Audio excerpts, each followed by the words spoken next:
Hey, welcome back.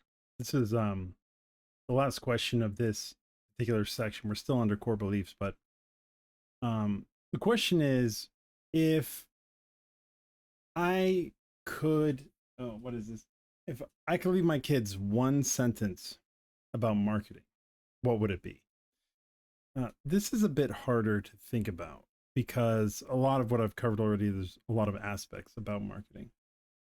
But if there's one sentence about marketing that I would leave for my kids, if I couldn't educate them anymore on it, would be good marketing is about helping people reach a or get to a desire that most of the time is buried. That's sort of the only way I can think of to put it. I mean, life is hard. World can be cruel. And a lot of people, to protect themselves from that, will bury their desires, their wants, their pains underneath, thick skin or walls or whatever. Um, because they feel that's the only way they can really function. Or they've reached for something several times and they just couldn't get it.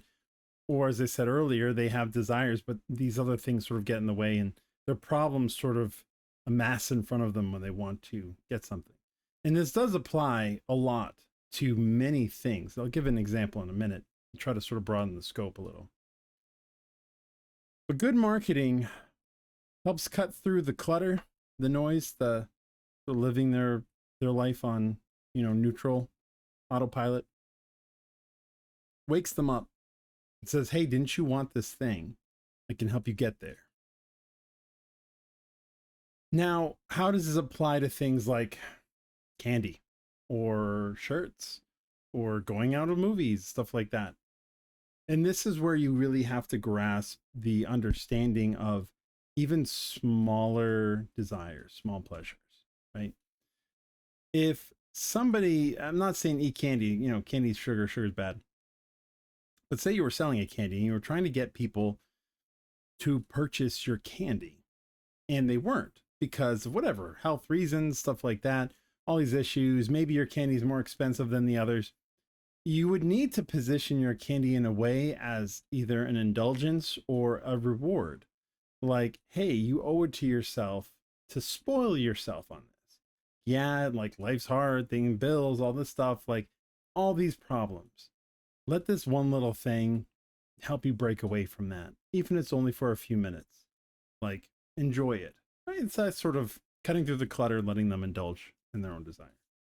If it was something like a shirt, there's a myriad of reasons that you could use for getting somebody to want to wear your particular shirt, from either the type of fabric you have to the design to making other people jealous. Like, the list goes on, and it seems mundane. And the reason why most businesses in these sort of other niches fail is because they think it's only a mundane thing, or either people will want it or they don't put any effort into it.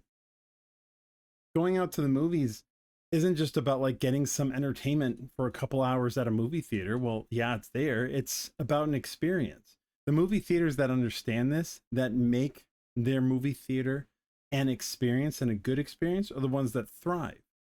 The ones that don't are the ones that go out. Like, if you look, there was all these, besides all the problems that happened during the pandemic, right? There was a lot of movie theaters that shut down. And if you think about those movie theaters, it was like they weren't particularly great movie theaters. It was like you go in, sticky feet, kind of crappy service. Everybody's sort of shuffled into a giant room. Maybe the air conditioning doesn't work. I don't know. And it reminds me of these movie theaters I've been to. There was a few, one out in California, but it was like it was a next level experience. Besides the fact that they did things like have bars and restaurants and stuff like that in there, you could order from your seat. The seats were all reclining seats. They had numbered seats, so when you bought your tickets, you could pick a particular seat that you wanted and it was yours. Like, it said it on the ticket. The theaters were always immaculate. Like, it was super clean. You wouldn't walk in and have sticky feet and soda spilled everywhere and stuff like that. Staff was always incredibly nice. The atmosphere in general was enjoyable. Now, of course, you still have people that you have to deal with, sure, but the general atmosphere of the theater was so much better than just going to your average movie theater. We didn't go anywhere else. We only went there because the experience, as opposed to just going to see them. So anyway, that's what I would say. Hopefully they watch these videos, or I'm around and I can yap at them to get them to understand the rest. Anyway, thanks for watching this video. See you in the next one.